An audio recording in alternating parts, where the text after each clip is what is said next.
Middle east में जंग और भीषण होती जा रही है। ईरान ने अपना अब तक का सबसे खतरनाक ऑपरेशन शुरू करने का ऐलान कर दिया है, जिसके बाद इस क्षेत्र में तनाव और बढ़ गया है। अब इस संघर्ष के केंद्र में हॉर्मुज स्ट्रेट भी आ गया है। इस क्षेत्र में गुजरने वाले जहाजों को निशाना बनाया जा रहा है। इस बीच ईरान के सुप्रीम लीडर मुश्तबा खामनेई को लेकर भी बड़ा अपडेट सामने आया है। इन हालात में जंग को लेकर इजराइल और अमेरिका की स्थिति और कमजोर होती नजर आ रही है। तो क्या है इस जंग को लेकर पूरा अपडेट, जानेंगे इस रिपोर्ट में। मिडिल ईस्ट की जंग में ईरान ने इजराइल और अमेरिका के खिलाफ आक्रामकता और बढ़ा दी है। उसका दावा है कि उसने युद्ध की शुरुआत के बाद से अपना सबसे तीव्र और व्यापक अभियान चलाया है। ईरानी सेना ने साफ कर दिया है कि वो इजराइल और अमेरिका से बदला लेकर रहेंगे। ईरानी मिलिट्री के प्रवक्ता अबुल फजल शेखरची ने क्षेत्र के देशों और लोगों से कहा, आप उन जगहों की पहचान करें जो यूएस ज़ायोनिस्ट के छिपने की जगहें हैं, जिससे ईरान आम लोगों को नुकसान पहुंचाने से बच सके और अपने हमलों की सटीकता बढ़ा सके। इसके साथ ही ईरान के हमले भी तेज हो गए हैं। खबर आ रही है कि ईरान ने इजराइल और मिडिल ईस्ट में मौजूद अमेरिकी सैन्य ठिकानों पर बैलिस्टिक मिसाइलें दागी हैं। हॉर्मुज स्ट्रेट में ईरान समुद्री माइंस बिछा रहा है, जो उस जलमार्ग से जाने वाले जहाजों के लिए घातक साबित होगा। वहीं दुबई एयरपोर्ट के पास 2 ड्रोन गिरने की खबर है।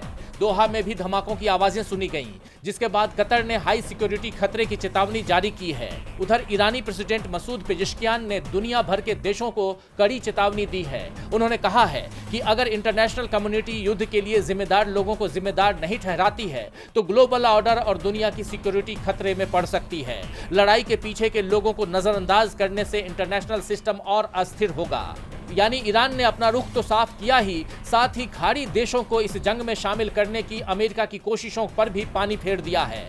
उसने दुश्मन देशों पर तेहरान के बैंकों को निशाना बनाने के भी आरोप लगाए हैं।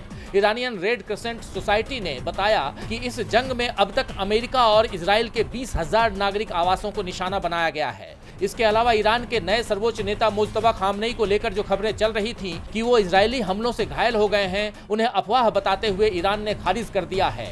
उनकी तरफ से बताया गया है कि नए सर्वोच्च नेता बिल्कुल सुरक्षित हैं। इन सब के साथ ही इस जंग में जिन कमांडरों की जान जा चुकी है, उनके लिए तेहरान में अंतिम संस्कार समारोह भी आयोजित किया गया, जिसमें भारी पैमाने पर भीड़ जुटी।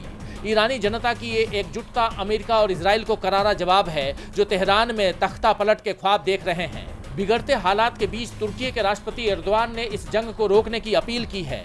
उन्होंने कहा, इस जंग को रोकना होगा इससे पहले कि ये पूरे इलाके को आग की लपटों में घेर ले। अगर डिप्लोमेसी का मौका दिया जाए तो ये पूरी तरह मुमकिन है।